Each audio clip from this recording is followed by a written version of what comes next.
Yo, what's up guys? Welcome back to another video. This is a reaction to NEOM is happening construction update 2023. I'll be honest, I have no idea what NEOM is, but wait, current information about the progress of the line NEOM. I don't know what NEOM is. I know the line, but what the hell is NEOM? We're gonna see. This has got a lot of views in a short amount of time for like a construction sort of based video. So maybe I know what the NEOM is. I don't know, just can't think of what it is based off the name, but I don't know. But we're going to jump into this. Hopefully going to enjoy. Links are also in the description to my Patreon, where you can see reactions to movies. I'm planning to do one today. I asked people on my Patreon to suggest one, and I'm going to look today which one was the most liked reply, and then I'm going to do that reaction. But if you want to see reactions that I can't post to YouTube, links are there. But we're going to jump into this and see what the NEOM is. You've got Trojena. I've got no idea what that is. Sindala. Oxygen. Wait, oh, so is NEOM just the line? The line, Trojena, Sindala, and Oxygen. This is NEOM, Saudi Arabia's vision for the future. Oh, and they're all in Saudi Arabia. Fair enough. Saudi Arabia's going crazy at the moment, man. With sports, with this stuff, it just seems to be going all out. Advanced, sustainable, and futuristic megacity the World Cup, isn't they? They've got the World Cup in 2034 as well. God damn. Like any other. In October of last year, many trailers and videos about the start of its construction reached millions of people around the world. Crazy, man. But somehow, updates regarding its current progress are difficult to find. So what exactly has been going on? And how much, if any, have they already built? See, with the line, I just don't really see how it's going to be beneficial, because it's like a cool idea, I guess. But it doesn't seem very efficient. It just seems sort of one of those fantasy ideas that I guess one of these countries will end up doing, because whether it's Saudi Arabia or like Qatar or just one of those Gulf countries, they seem to do these crazy projects, and they'll be the countries that go through with them, as opposed to it just being an idea that's just there that wouldn't ever actually be done. Like, how can you have a line? I don't know how long it was planned to be, but just a line that's a city. It's not very, very efficient, is it? Like, I don't really understand. Like, with traffic and stuff, how is it going to work? I guess maybe they won't have roads and it will all just be like rail, but still, it's all a lot, to be honest. But we're gonna see. Starting off with me. Hi, I'm Regis, and I've been hosting this channel for over 3.5 years now. That's crazy. Together with Lewis, Freddie, and our team, who create all the videos in the background, we want to share the stories of the most impressive and sometimes even insane mega projects around the world. But why am I showing my face now? Well, we want to show you some insights behind the scenes and continue to improve our videos with each upload. So we're excited about this next step. What started out with very simple scripts and editing has now turned into actually quite a big team working on better visuals and more in-depth research for all of you guys. Searching and every single the line for all your support on our videos. And now, here's the construction update of the line. Come on. First announced back in 2021 by Saudi Arabia's Crown Prince Mohammed bin Salman, the line is by far the country's most ambitious mega project to date. It's supposed to be a self-sustaining linear city that would stretch more than 100 kilometers from the Red Sea up to about the city of Tabuk to the east. What? The plan for the city consists of two 500-meter tall buildings that would run parallel to each other. The vision is that everything you need is within walking distance, and the entire city will have zero cars, zero roads, and emit zero emissions. I mean, that's a cool idea. It is a cool idea. I just don't understand how it's gonna cost so much. But you know what? Let's just run it through. Let's see what's happening. Of course, an announcement like this provoked a lot of reactions, especially after drone footage of excavation work was revealed way back in October of 2022. But not much is known about the actual progress of the construction site. So, how does it look today? According to the latest information, there's actually been a lot of work done on the line over the past year. In a recent exclusive interview from the project's executive director, it was revealed that construction of the vital infrastructure is estimated to be 20% complete. This includes important roads, offices, and logistic hubs necessary for future work on the site. These developments can all be seen on satellite images surrounding the entire project's length. And compared to images we've already shown from last year, there have been many substantial changes to these sites. The NEOM Community 1, for example, now looks and functions like a complete city of its own, complete with hundreds of housing units, a school, a mosque, a post office, convenience stores, and a bus station. The community even has its own branch of Starbucks. Meanwhile, it seems that excavation work for the line's main structure has had some significant progress over the past year as well. Looking at Google Maps, you can now almost completely trace the beginning of the foundations from end to end. Excavation work on the coastal section known as the Hidden Marina is also well underway. Once completed, this section of the project would become the single largest marina in the entire world. It would be capable of hosting up to twice the size of even the world's largest cruise ship, the Wonder of the Seas. Damn. Currently, work on the Hidden Marina is considered to be the largest excavation project in the world. As many as 1 million cubic meters of earth are being dug up each week to make way for the construction. Aside from the excavation that's been ongoing since last year, piling work has also commenced for the main structure. Over the past year, more than 4,500 individual piles have been installed in a section of the line known as Module 43. At its peak, more than 60 piles for the structure's foundation were installed on a daily basis. This figure is expected to increase even further as construction is set to ramp up over the next few months. Finally, the line's dedicated underground rail system known as the Spine has also received some major changes. As of June 2023, the overall scope of the entire system has significantly been reduced. For one, the total length of the underground tunneling to be done has been reduced by more than 30 kilometers. Wait, so they're just cutting off 30 kilometers of the rail line, or just the whole line project in general? Additionally, the total number of stations was reduced from 48 to just 9. Huh? With That's not very good, is it? all this progress going on, how exactly will Saudi Arabia fund it, and which companies are involved? For one, the line, along with the rest of NEOM, is directly financed and owned by the Saudi Public Investment Fund. This is Saudi Arabia's sovereign wealth fund, which is directly controlled by the Crown Prince. At the moment, this $700 billion sum remains the primary driver behind the constant progress. Current contracts with other companies mainly involve the excavation and foundation work. Some notable names include the Keller Group from the United Kingdom, Bauer from Germany, and the French Bachy Soletanche. Meanwhile, the state-owned construction company Power China is responsible for the current piling work being done on the marina. Finally, Italian constructor WeBuild and Saudi's own Sajco have recently been awarded the contract to build a high-speed rail line that would connect the line to Oxagon. But despite all this recent and pretty significant progress, there's still many justified criticisms against the project. For one, the inherent irony with the project's promise of sustainability. One expert from the University of New South Wales estimated that the construction of the entire city would have a total carbon footprint. I was thinking that all of this is going to be a lot for the environment, but at the same time, I guess I can leave myself out of those conversations. But it's like, yeah, that is the idea of it, but then all this production for it seems like it's going to cause a lot of problems. Or sort of it negates the sort of whole point of what you're trying to do. Of as much as 1.8 gigatons of CO2.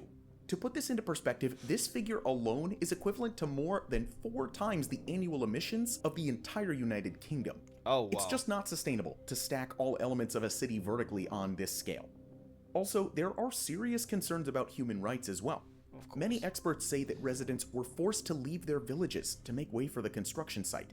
According to the United Nations Human Rights Office, some of the protesters were sentenced to long prison terms, and 3 even face imminent risk of execution. God, this region of the world, they are a brutal place to be, man. Because they were sentenced to death. This has definitely become a hot topic that will also affect the project itself. We will now take a look at progress on the next major development, which is Trojena, an insane luxury outdoor winter and skiing destination in the middle of a vast mountainous desert. Though similar in scale and absurdity as the rest of the other projects in NEOM, one thing sets it completely apart from the others. Saudi Arabia actually has to completely finish building it in just 6 years. The reason? The upcoming Asian Winter Games in 2029. After a successful bid just last year, the kingdom was awarded the rights to host the prestigious event. The project was first announced by the Crown Prince back in 2022, just a few months before the country's successful bid for the Winter Games. Located some 50 kilometers from the Red Sea coast, Trojena is situated within one of the country's highest mountain ranges. Ever since the project was first unveiled to the public, there has been some steady progress towards its construction. Over the past year, much of the work done on Trojena is the actual excavation process around the mountains to make way for its many developments. A total of 1.6 million cubic meters of material has already been excavated at the site for the creation of a giant man-made lake at the center of the project. Progress on an area known as the Vault is also well underway. This is Trojina's vertical village, which will be dug out from the surrounding mountains. What? According to the project's executive director, more than 1 million cubic tons of material have already been excavated from the mountains. Foundation work on the future ski village has also been in progress over the past year. As it stands, Wait, I've just realised a Winter Games in Saudi Arabia. Is there snow in? What? today, the plans for the construction seem to be very well underway, and with considerable progress in just the span of a year, Saudi Arabia seems to be committed to their very short 2029 timeline. But despite this commitment to their deadline, there are still a lot of questions that are left unanswered. One of the greatest criticisms against Trojina is the feasibility of maintaining a winter destination in such an environment. Yeah. Although I'm temperatures in the confused. mountains can reach below freezing, snowfall is still a rare occurrence. To have enough snow for a functioning ski resort, this project would have to rely solely on artificial snow machines, which require a lot of water and electricity to operate. All of this starts to sound even more challenging when you add the fact that seawater all the way from the Red Sea will be used for it. Not only do they have to transport all this water over great distances and elevation, they also have to desalinate it first. I'm sure they'll find a way, to be honest.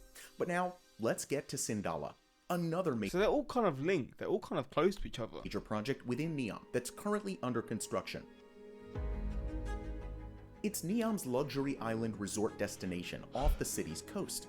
The island destination is well positioned by the Red Sea and is accessible either by boat, seaplane, or the nearby NEOM Bay Airport. Sindala will be a world-class yachting destination, which features an 86-berth marina.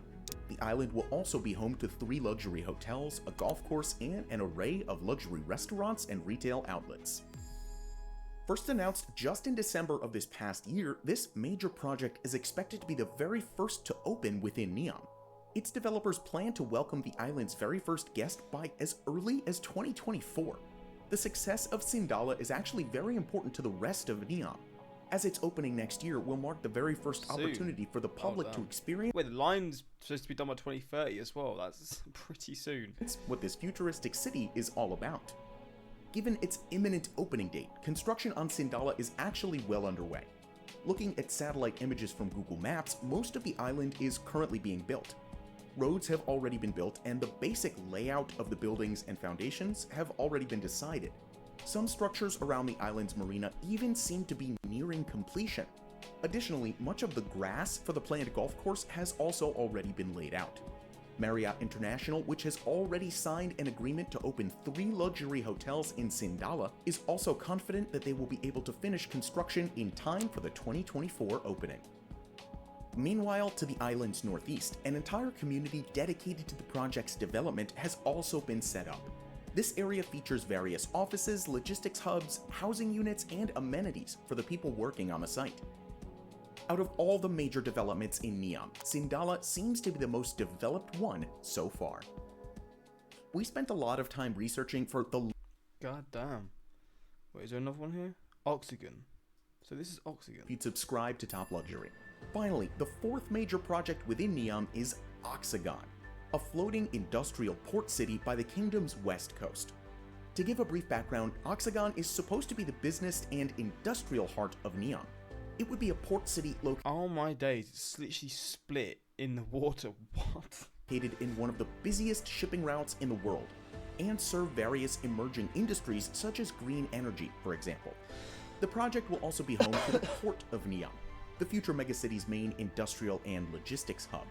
With an investment of $2 billion, Saudi Arabia hopes to open the port's first terminal by 2025. What the fuck? But aside from industry, Oxagon will also serve as its own thriving city. Wait, it's literally like it's obviously it's on the water, but like there's literally water to. So there's no roads here. It's all just like water transport, I guess. Complete with dedicated residential, entertainment, leisure, and tourist districts.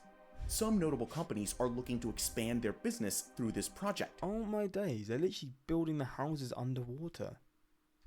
All these developments are set to open sometime between 2025 and 2026 as the city's very first residential community. Despite the lack of any actual news surrounding the construction, there's only been limited work done on the project. Looking at satellite images of the site, some infrastructure surrounding the port of NEOM has been built. It's worth noting though that some of these buildings are part of the older Duba port, which was recently transferred and renamed to the newer one. A little over to the south, an Oxagon community has also been set up, similar to those built around the line and Sindala. Compared to the rest of NEOM, this seems to be the one with the least amount of work done. Looking at everything that's already been constructed, Saudi Arabia seems to be quite serious about turning their trailers into reality. How exactly they will turn out though, well, we'll see in the future. I really hope It's fascinating. I mean, it's a bit wild how they're going to do it all, but it's fascinating to say the least.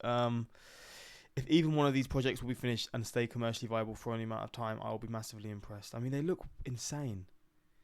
Here's my prediction. They will complete about 20% of its full length before realizing that the initial version has to be scaled down tremendously due to the sheer amount of cost and time it will take. I mean, there's no way they're making it that big. That doesn't even make sense, to be honest. But imagine how much these projects impact the nature around those areas. Yeah. Can't wait to explore these abandoned structures in 20 years. I mean, I guess we'll see, but now with the World Cup being announced as well, I assume there's going to be even more crazy projects they're going to be doing now. But let me know your thoughts. The line is definitely the most fascinating one out of this sort of whole, I guess, NEOM project thing. But it seems like it's a lot to do, to be honest. I mean, obviously, but I just don't know how it's going to be possible to stick to the plans that they've set initially. But let me know your thoughts, and next time, like, subscribe.